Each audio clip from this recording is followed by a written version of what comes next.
наверное, я могу сказать, что я люблю этот город, несмотря на все его контрасты. Hey, come, babe!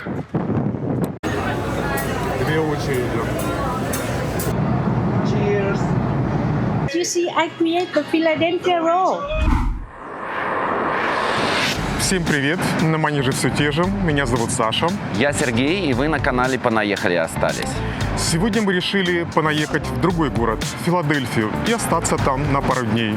Мы проведем там ближайшие выходные, и это не так далеко, всего в паре часов езды на машине от Нью-Йорка. И сегодня мы поедем не одни, с нами поедет бойфренд Саши, которого зовут Даглас. Hi, Douglas. Hi, Sasha. Hi, everyone. Hi, everyone.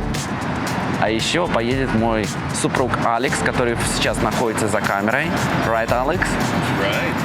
That's right. So, и думаю, что он и поведет машину сегодня. Да, я не против, и, наверное, что нам еще остается? Douglas, can you say Russian word «поехали»? It means like «let's go». Поехали. Поехали. Он сказал «поехали», а я махну рукой. Поехали.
Расстояние от Нью-Йорка до Филадельфии 152 километра.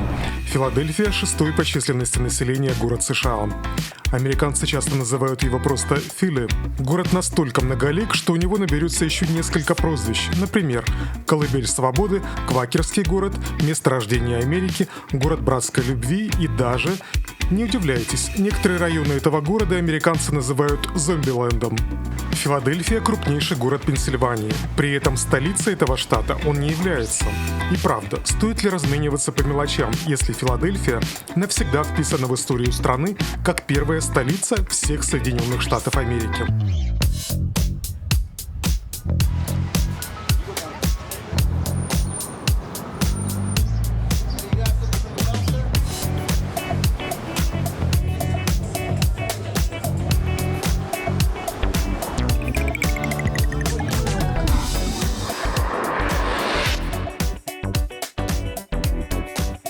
Многое из того, чем пользуются сейчас американцы в повседневной жизни, впервые появилась именно Филадельфия. Например, здесь открылась первая больница в стране. Здесь же появилась первая публичная библиотека и первый американский университет, основанный Бенджамином Франклином, с возможностью обучения как на уровне бакалавриата, так и в аспирантуре. Старейший зоопарк США тоже находится в Филадельфии. Увы, не все достижения этого города со знаком «плюс». Современный Фили официально самый бедный крупный город Америки. По данным на конец прошлого года, уровень бедности здесь составляет почти 23%. Это в 2 раза больше общенационального показателя. 23% – это почти каждый 4-й житель города. Самое дно мы вам еще покажем. А пока немного истории. Начиналось все оптимистично. В середине 18 века город был самым быстрорастущим в стране. Дома на этой старейшей улице Филадельфии помнят времена, когда Пенсильвания была одной из 13 колоний, подчинявшихся Великобритании. Эта аллея называется Элфредс. Так звали кузнеца, который жил здесь 250 лет назад. Сейчас из 32 сохраненных домов лишь 2 отданы под музеи, а в остальных по-прежнему живут люди. Теоретически мы, конечно, можем им позвонить, но думаю, мы не будем этого делать. Светлячков видел?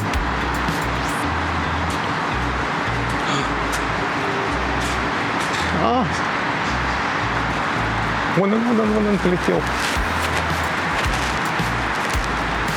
фонари зажглись. Там не горели фонари. Они, значит, не газовые. Ну, здесь уже тупик. Что тут в центре? Давай посмотрим. Заколдованный круг. Чего у него квадратный дырка? Здесь, видимо, стоял флаг. Может быть, это был Жернов? Угу. Да? Жертвоприношения здесь были. Жернов. Я понимаю. Ты думаешь, здесь все-таки мельница стояла? Не здесь, нет, они просто использовали этот камень. Сюда положили. Страшновато здесь жить. Такое ощущение, что с 18 века здесь не выветрились все привидения еще. Выветрились привидения. Ну, хоть бы одно знакомое имя попалось. Ты ищешь родственников? Да, наследство. Мне не хватает наследства. Я проходил ДНК-тест, к сожалению, все мои родственники, они где-то там, в Сибири.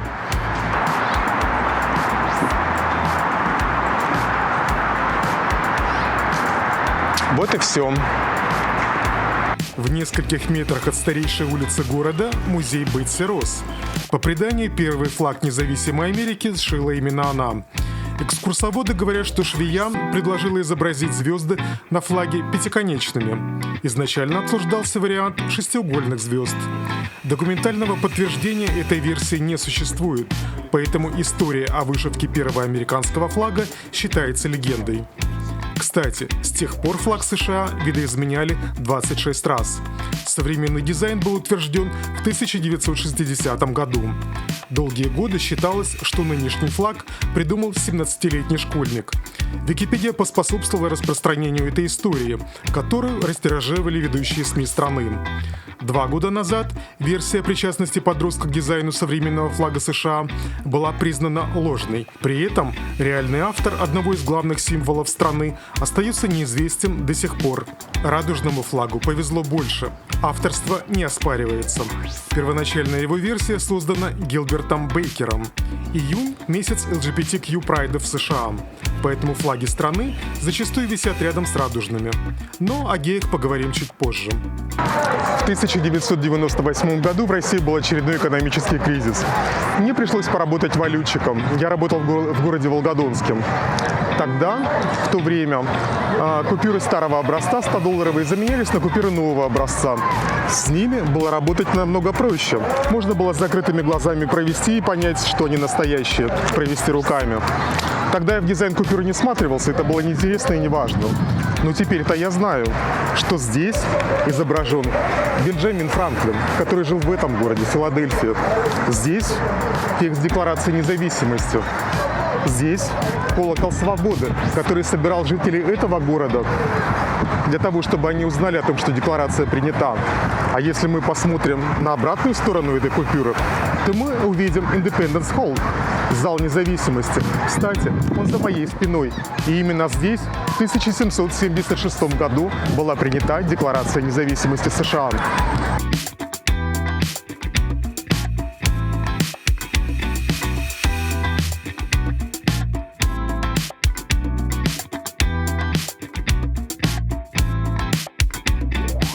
Помимо Декларации независимости, в этом здании была принята Конституция США.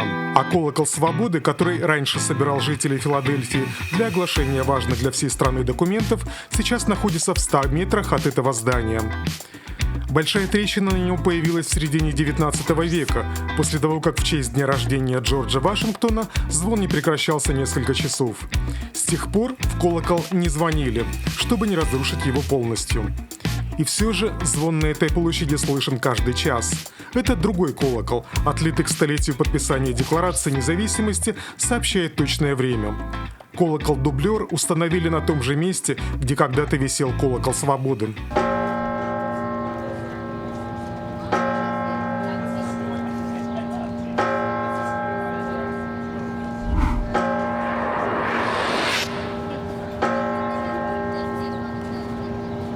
Вы удивитесь, но многие туристические сайты утверждают, что вторым по популярности объектом Филадельфии после Национального исторического парка независимости является скульптура, которой всего лишь 44 года. Douglas, do you know what is that statue? Nothing. Just guess. Is that Rocky? Yes! Oh, okay, okay. That's Rocky.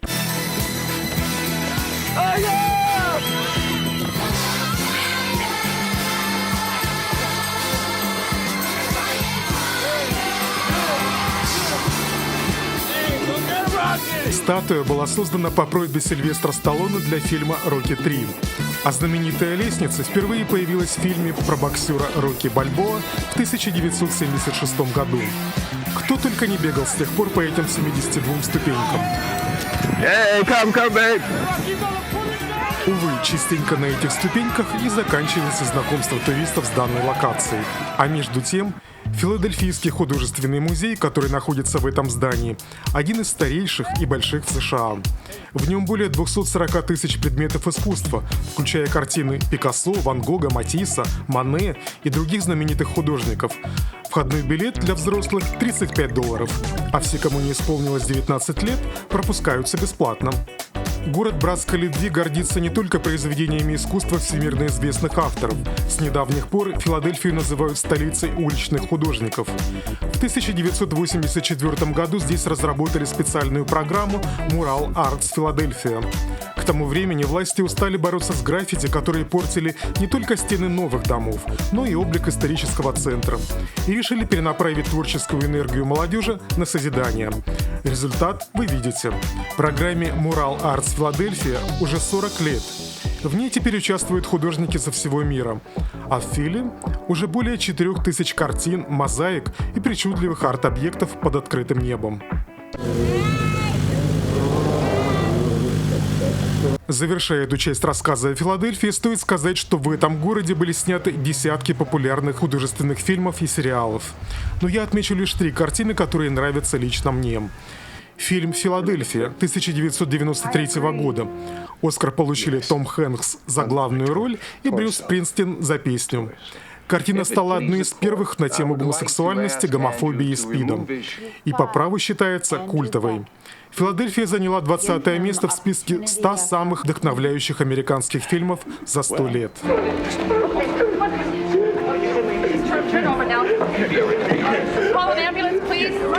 Фильм «Шестое чувство» был отмечен 6 номинациями на премию «Оскар». В списке лучших фильмов ужасов за всю историю кинематографа по версии сайта IMDb этот драматический психологический триллер занимает 68-е место. Фильм вышел в 1999 году. Ghosts. Silver Linings Playbook. Русскоговорящим зрителям этот фильм известен под названием «Мой парень псих». Эта комедийная драма 2012 года удостоилась 8 номинаций на премию «Оскар». Дженнифер Лоуренс была названа лучшей актрисой. Get off me! Get off! You're harassing me! He's harassing me! Get off! He's harassing me! Как и в любом другом крупном городе США, в Филадельфии существуют районы, которые облюбовали иммигранты из тех или иных стран. Разумеется, здесь есть и свой Чайна-таун. Он находится в центральной части города. А вот иммигранты с постсоветского пространства предпочитают селиться на северо-востоке Филадельфии.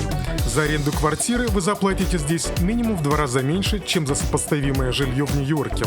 По данным на начало июня текущего года, почти 16% жителей Филадельфии заявили, что родились за пределами США. Это на 2% больше, чем в среднем по стране. Сейчас иммигранты среди филадельфийцев составляют самый большой процент с 40-х годов прошлого века. В целом, штат Пенсильвания занимает 4-е место в стране по численности русского населения и 3-е место по количеству иммигрантов из Украины. К самым быстрорастущим диаспорам относят гаитянцев, афганцев и украинцев. Причины миграции понятны. С Пашей мы знакомы, наверное, несколько лет. по Фейсбуку, но никогда не пересекались вживую. И до последнего времени я даже не знал, вот этот человек на аватарке, и как он выглядит в жизни, и, в принципе, как его зовут. И Пол, Павел. Теперь я знаю, что ты Паша. Паша. Паш, как давно ты живешь в этом городе, откуда ты приехал? Я живу здесь 4 года. Буквально через неделю, на самом деле, будет ровно 4 года, как я сюда приехал. Всю свою жизнь я прожил в России на Камчатке. Так мы с тобой практически земляки, ну потому что регион по Дальнему одинаковый. Я Востоку, из да. Благовещенска, ты из Камчатки. Да, в принципе, Круто. для Дальнего Востока это соседи, Да, в общем-то, рядом. да. Так что, да, это была для меня довольно значительная перемена. То есть и... Ты прям Камчатка именно и 4 года Филадельфия. назад приехал из России сразу же в Филадельфию. Да. Это на самом деле долгая история. Ну, если коротко, я приехал практически сюда ни с чем. Я приехал Это был прям разгар ковида, когда не было никаких самолетов. Я получил свою иммиграционную визу, я выиграл грин-карту, был безумно счастлив. И потом буквально через пару месяцев случился ковид, все границы закрыли. Я уже похоронил, на самом деле, свою мечту. У меня были ужасные вот такие эмоциональные качели. И буквально первый выездной выезд, полет был. На следующий день у меня истекала моя мигрантская виза, то есть после я уже не мог бы выехать. Я буквально за день я успел сюда приехать. И как-то все так сложилось. Уже 4 года я здесь. Мой другой фейсбучный друг, Андрей, тоже переехал в Филадельфию 4 года назад, но из Украины. Почему я оказался в Филадельфии? Тут у меня живет товарищ, который я первое время мог остановиться. И так я остался в Филадельфии. Тут есть русскоязычный район, где легче адаптироваться. Собственно, работа, сервисы разные и так далее. То на русском, и если ты не владеешь английским языком, то это проще. Как тебе пришлось адаптироваться здесь? Легко? Сложно? Как? Я не скажу, что столкнулся с какими-то трудностями особенными. Опять-таки, наверное, повлияло то, что это русскоязычный район, что говорят на твоем родном языке. Мой язык родной украинский и русский. Очень много украинцев тут живет в этом районе. Я живу в районе Норд-Ист. Продукты, опять-таки, можно купить в магазинах, которые знакомые. В районе, там, то есть русский магазин, скажем так. Поэтому не особо было тяжело.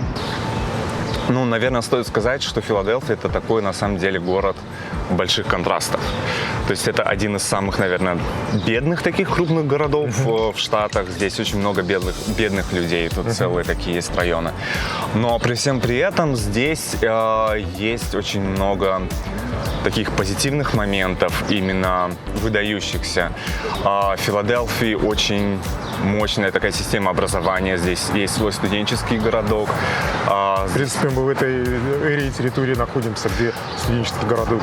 В принципе, да. Она, можно сказать, здесь начинается и потом продолжается за рекой Скулкил. Там именно вот прям мировые университеты, Penn University, разные другие. То есть здесь прям, грубо говоря, даже из этого комьюнити-колледжа, почему я выбрал это место, здесь можно сделать себе довольно хороший старт.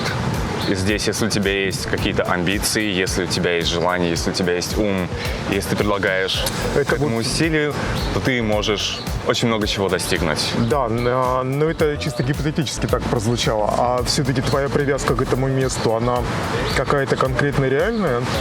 Почему здесь? Ты здесь учишься? Я здесь учусь, да, опять-таки. Сначала сюда пошел на языковые курсы, как сюда приехал, потом я взял программу и учусь на Computer Science. То есть у меня, в принципе, есть такие грандиозные пока планы, может быть, не грандиозные, но посмотрим. Хотелось бы, конечно, какие-то амбиции есть.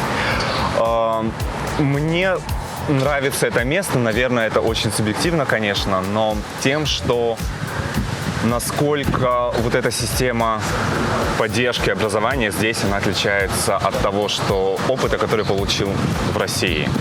В России я закончил университет, и это было... А где ты учился? Я учился на Камчатке, я закончил факультет журналистики. Ну, так ты коллега. Да, я, собственно, тоже на Камчатке делал газеты, рекламные газеты, классифайды, печатную всякую продукцию, такой печатный дизайн.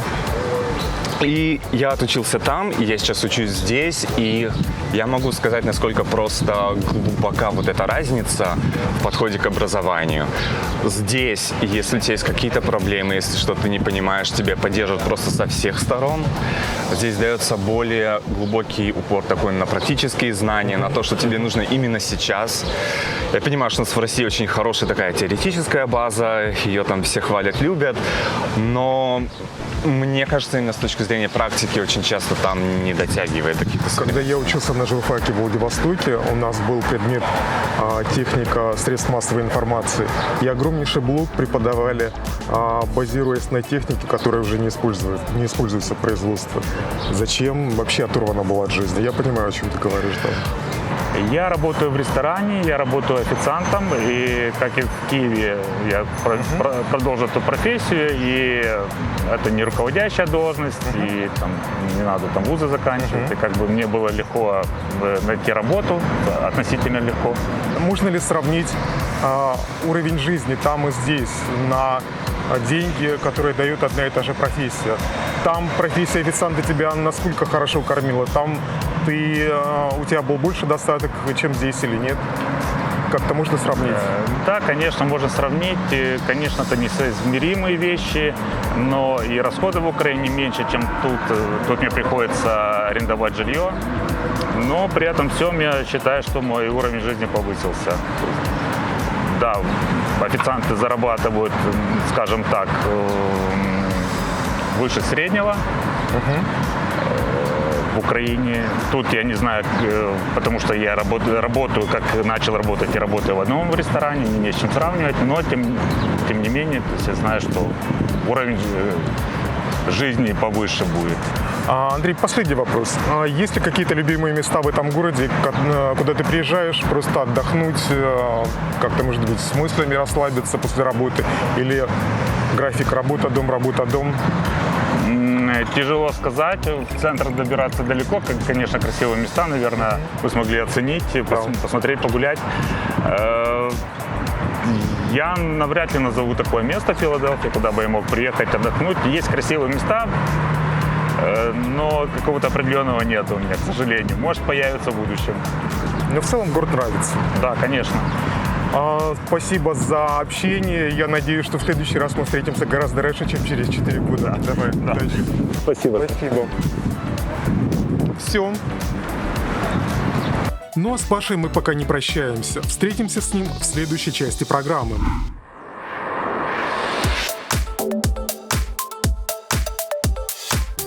В поисках хлеба и зрелищ в пятницу вечером мы отправились в гей-квартал Филадельфии. Не в русский же район ехать нам на гречку смотреть.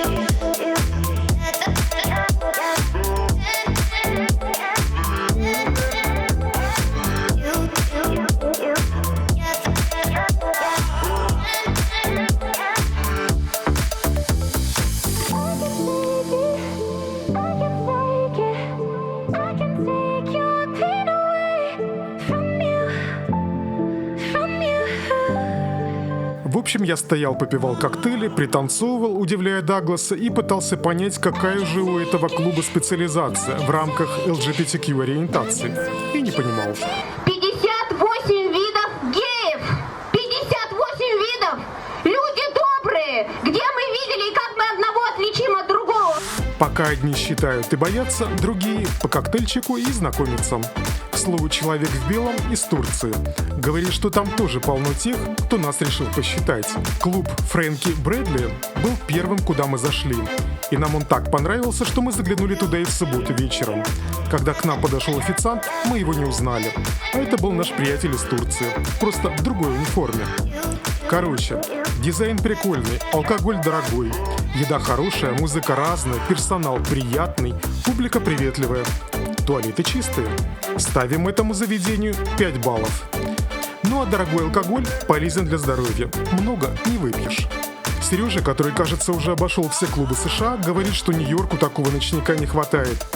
И я подумал о Паше. О том, как ему повезло. Но не потому, что он живет в Филадельфии, а потому, что смог выбраться из России и встретить в Америке любимого человека. Мы познакомились, это довольно стандартно, наверное, как здесь, мы через интернет, через предложение. Ну и, собственно, и вот мы встречаемся уже год вместе. Может быть, не так долго, но это было отличное время. И до сих пор. Спасибо.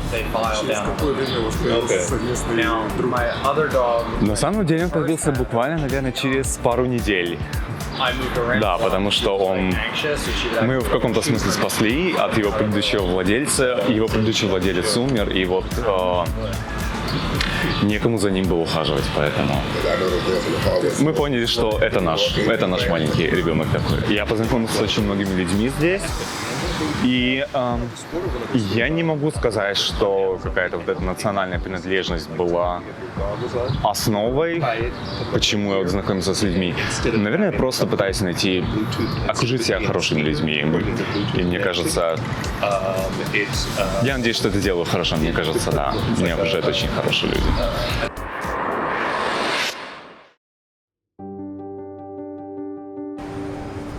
Путеводители по Филадельфии предупреждают, вы будете чувствовать себя в безопасности, пока избегаете худших районов города. Свежая статистика называет район Найстаун-Тайога самым опасным в Филадельфии.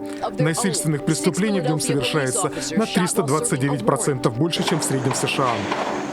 У телевизионщиков этот район рифмуется исключительно с убийствами, изнасилованиями и грабежами. Reporting live in the Nicetown-Tioga section of North Philadelphia, Shantae Lands, CBS. Tense police standoff in Nicetown-Tioga is now over. Shot dead in Philadelphia's Tioga-Nicetown section. The shooting happened in the Nicetown-Tioga section. Philadelphia's Nicetown-Tioga section. Nicetown-Tioga neighborhood. Nicetown-Tioga. Nicetown-Tioga. Найстаун-Тайога – это северная часть Филадельфии. По злой иронии, Найстаун в переводе на русский – приятный городок. Обходите его стороной, даже в светлое время суток. Плохих районов Филадельфии несколько. Один из худших – Кенсингтон. Можно сказать, он получил всемирную печальную известность. Ни одна достопримечательность Филадельфии не набирает на YouTube больше просмотров, чем Зомбиленд в Кенсингтоне. Под действием седативного средства для животных ксилазином движения людей замедляются. Транквилизатор часто комбинируется с другими наркотиками. Люди, употребляющие его, без преувеличения гниют заживо. Это происходит всего в 7 километрах от колокола свободы. Кенсингтон ужасен, но, пожалуй, хайп на этой теме так же аморален, как и продажа наркотиков. Русскоговорящие блогеры зачастую показывают картинку, которую считают прикольной, а комментарии по такими видео отличаются откровенным расизмом. На самом деле, проблема Кенсингтона уже давно не только расовая. На улицах этого района и белые, и черные, и испаноговорящие представлены визуально одинаково. К слову, исследования показывают, что большинство бездомных в этой части Филадельфии – приезжие из других штатов. Дешевые наркотики и бесплатные пробные дозы притягивают сюда людей со всей страны. Существование современных проблем Кенсингтона обусловлено не только давними бедами Великой депрессии и сегрегацией. Известные американские блогеры связывают вымирание Кенсингтона с коррупцией в полиции и сговором застройщиков с властями. Схема простая. Вначале стоимость домов резко падает, потому что никто не хочет жить и работать рядом с зомбилендом. Затем недвижимость скупается по дешевке, а далее наркоманов оттесняют на соседние улицы. Здания на освободившейся территории сносят, а потом застраивают пустыри дорогим жильем и бизнес-центрами. Новый мэр Филадельфии вступила в должность в начале этого года. Она уверенно выиграла выборы, пообещав навести порядок в Кенсингтоне. Примечательно, что Шерил Паркер стала 100-м мэром Филадельфии и первой женщиной в этой должности. И она, и новый глава городской полиции, которого она назначила, приняли присягу в один день. Причем комиссар полиции сделал это в средней школе Кенсингтона. Сейчас новая власть города осуществляет программу по уничтожению крупнейшего в США рынка наркотиков под открытым небом. Между тем, в начале июня СМИ объявили о смертельных случаях, связанных с употреблением наркоманами нового седативного средства для животных. В 2022 году от передозировки наркотиков в Филадельфии умерло 1413 человек. 13 июня, когда мы уже монтировали программу, СМИ сообщили о том, что 12 членам группировки, ответственной за продажу наркотиков и оружия в Кенсингтоне, предъявлены обвинения. По словам представителей правоохранительных органов, им удалось задержать предполагаемого организатора банды. В ходе рейдов было изъято 2 килограмма кокаина, 19 тысяч пакетов с фентанилом и 57 единиц огнестрельного оружия. My message is clear. You're next.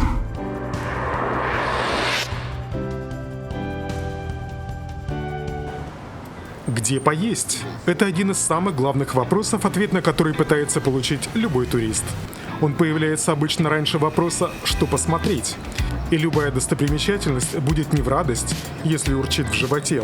Если вы в национальных кварталах, заходите туда, где больше всего местных. Например, в Чайна-тауне выбирайте ресторанчики, в которых много китайцев. Очереди у входа в кафе в нетуристических районах тоже отличный показатель вкусной еды и хорошего обслуживания. Если же вы авантюрист по натуре, доверитесь интернету. Забейте в поиске, что обязательно нужно попробовать в конкретном городе, и у вас появится список из блюд, которыми гордятся местные. Примерно так мы и поступили. Выбрали чиз-стейк, не путать с чизкейком, и отправились на самый популярный продуктовый рынок Филадельфии. Reading Terminal Market располагается в бывшем железнодорожном депо и по посещаемости соперничает и с Колоколом Свободы, и со статуей Рокки. Ресторанчик, который интересовал нас, один из самых популярных. И тут была не просто очередь, их было 2. Одна, чтобы заказать еду, вторая, чтобы ее получить. Но советского человека такой ерундой не напугать, поэтому друзья встали в одну очередь, а я в другую. Боже, какие мы умные, подумал я тогда. Минут через 20 Даглас, Сергей и Алекс оформили заказ, а передо мной как раз оставалось 2 человека. И тут нас ждал неприятный сюрприз. Вот этот сотрудник ресторана сказал, что в США они не сохраняют места в очереди. В его исполнении это прозвучало достаточно грубо. И если честно, то мне захотелось развернуться и уйти. Но заказ был оплачен, я встал опять в конец второй очереди, и мы прождали еще 20 минут. Когда начали есть, нас ждало разочарование. Продукт, который нам активно рекламировали, оказался на вкус обычным, без изысков. Рубленое мясо, сыр, лук и хлеб. Даже аппетит ситуацию не особо спас. Впрочем, возможно, всему виной 2 очереди. А теперь совет от нас. Будете в Филадельфии, загляните в один из ресторанов сети «Кафе Сабрины». Там действительно было вкусно. Настолько, что мы даже забыли про съемку. Блюда большие, обслуживание хорошее, еда превосходная. Обед на 4 $120, включая чаевые. А в баре, который располагается на крыше гостиницы «Логан», смешивая коктейли, не жалеют крепкого алкоголя. К слову, гостиница находится в центре города. Вход в нее свободный. На 1-м этаже можно сбегать в туалет, если приспичит. А с крыши открывается потрясающий вид. Рассказ о гастрономических традициях Филадельфии невозможен без упоминания 2 продуктов, которые у вас на слуху. Сыр Филадельфия никакого отношения к городу братской любви не имеет. Его придумали в штате Нью-Йорк. А вот ролл Филадельфия действительно назвали по месту его рождения. Было это ровно 40 лет назад.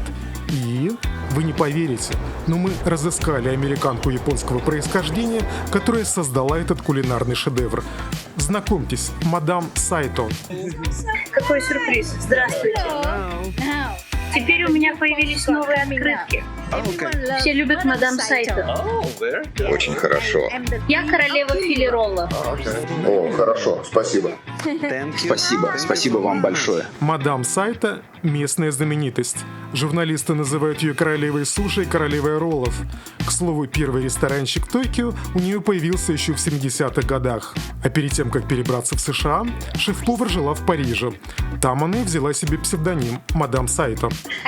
Я преподаю класс уже 45 лет. Класс? Что за класс? Суши-класс. О, суши-класс. Очень знаменитый. Как делать Филадельфия ролл? Да, мы это знаем. Вот почему мы хотели поговорить с вами. Если бы вы мне позвонили заранее. Но сегодня, знаете что? Мой ученик женится, и мне нужно сегодня приготовить суши. Так что сегодня я должна пойти туда. Сегодня я делаю большую суши-лодку. Хотите посмотреть на мою суши-лодку? Да. Хотите сфотографироваться с моей суши-лодкой? Пока мадам Сайта выносит суши, которые приготовила для свадьбы своего ученика, стоит сказать, что мы пришли к ней без предупреждения. Просто позвонили в дверь, и через 5 минут нас встретили с улыбкой и легким кокетством. Я выгляжу хорошо? Да, очень-очень хорошо. Вы выглядите великолепно. О, спасибо. Мне нравится вести суши-классы. В следующий раз заранее позвоните мне, и я сделаю вам суши по-особенному. Классический ролл Филадельфия готовится из риса, слабосоленого или подкопченого лосося и сыра Филадельфия. Огурец или авокадо добавляется по выбору мастера. Когда мадам Сайта создавала этот ролл, она учитывала вкусы американцев, которые не ели тогда сырую рыбу и пугались вида водоросли нори. Так и появился обратный ролл, в котором водоросли спрятаны внутри, а рис находится сверху. Сейчас ролл Филадельфия, придуманный в США, является одним из самых популярных в мире. Но, возможно, мадам Сайта создаст новый шедевр. Она продолжает экспериментировать. Хорошо видно? Идеально. Отлично. Очень хорошо. Это вот комбинация всего, так называемый радужный ролл. Это вот, чем я занимаюсь, преподаю уроки суши. Сегодня мой ученик женится, и я собираюсь делать суши. Поеду туда через час. Буду работать за суши-станцией. Так сколько лет вы живете в Америке? Я? Да. 45. И работаю до сих пор. Мадам Сайта по-прежнему учит жителей Филадельфии правильному приготовлению суши, а еще принимает участие в фестивалях, дает интервью и владеет небольшой гостиницей. Я создала его очень давно, но не могу поверить в это. В прошлом году о созданном мною суши-ролле «Филадельфия» написала целая европейская газета. Как выяснилось, мадам Сайта создала не только Филадельфия ролл. Вы видите, радужный ролл – это мое творение. Радужный ролл – это когда вы делаете ролл «Калифорния» и добавляете в него разную рыбу. А вы знаете драгон ролл? Да. Я добавляю в него угорь и нарезанное авокадо.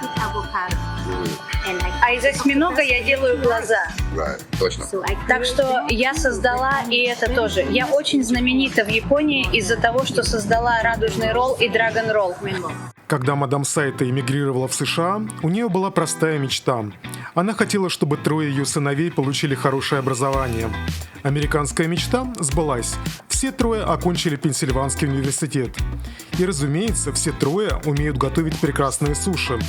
Ну а покорение Америки, а потом и мира – это приятный бонус к мечте, которую она осуществила. Спасибо вам большое. Спасибо. Всего хорошего. Пока. Двухдневного отпуска для посещения Филадельфии, конечно, маловато. Мы не побывали в музее, где хранится мозг Альберта Эйнштейна. Не зашли в тюрьму Истерн Стейт, чтобы посмотреть, в какой нескромной камере сидел гангстер Аль Капоне. Честно говоря, не представляю, сколько нужно дней, чтобы обойти все 99 музеев этого города. Но все же надеюсь, что с нашей помощью вам удалось составить впечатление о Филадельфии. Возможно, теперь затертая фраза «город контрастов» будет у вас ассоциироваться исключительно с фильмом. А вот и закончились 2 дня нашей импровизированной командировки в город Филадельфию. В этом городе я был, наверное, 3-й раз уже. И с каждым разом мне этот город все нравится больше и больше. Изначально, когда я был в Филадельфии в первый раз, мне этот город не понравился совсем. Но после 7 или 10 раз я полюбил его, и он стал, наверное, 2-м по значимости городом в США. And Douglas, what about you? Do you like this city? Yes, very nice. I enjoyed it. Oh, it's terrific here. Very relaxing. Great view of the city hall from our hotel. A lot of monuments and a lot of history here. Нам остается лишь попросить вас подписаться на наш канал «Понаехали» и остались, если вы этого еще не сделали. Ну и встретимся в Северной Америке. Да, не в Северной Корее. До новых встреч. Пока. Пока. Пока. Bye.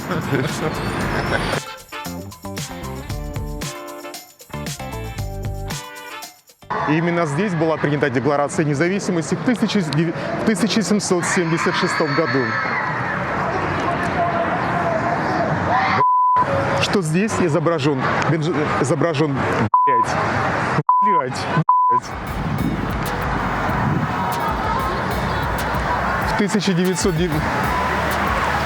1998 году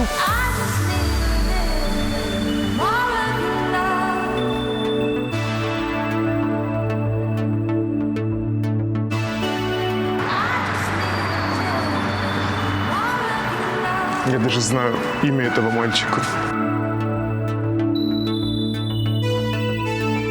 До новых встреч. Пока. Пока. Пока. Bye. Конечно. Good. Thank you. I think it's okay. Да. Нормально, да? Конечно, переписано, все в порядке.